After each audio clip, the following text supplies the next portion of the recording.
Habang abala sa pag-imbestiga sa flood control, lumalala naman ang korupsyon sa Bureau of Internal Revenue BIR. Ayon kay Senator Raffy Tulfo, dahilan ito para maghain ng resolusyon ng senador para matigil ang korupsyon sa ahensya.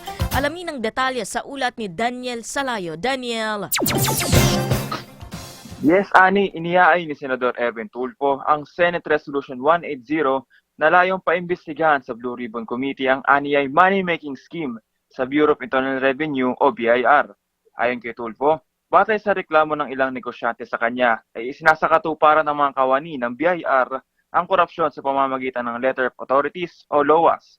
Nakakakuha ang anila ng ilang porsyento ang mga kawani sa kokolektahing buwis sa mga negosyante at nagbibigay pa ng diskwento sa kanilang sisingiling buwis. Dagdag pa ng senador, dawit din ang mga tauhan ng BIR hanggang regional directors at mas tumindi aniya ang kalakaran sa pamumuno ni dating Commissioner Romeo Lumagi Jr. noong 2024. Ito ani Tulfo ang pangalawang ahensya na korap sumunod sa DPWH. May mga nagsabi po, may nakausap na ako, ito raw po kasi ang marching order para ma-meet daw yung target ng BIR this year. Ang problema po, hindi naman po lahat na nakokolekta na napupunta sa gobyerno dahil yung ilan ay napupunta po sa bulsa nila. Parang kickback din. Yan ay tinig ni Senador Erwin Tulfo.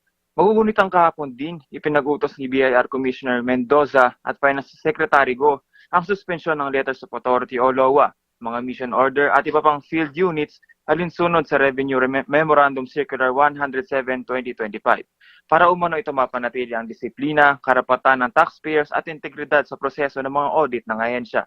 Daniel Salayo, Newslight.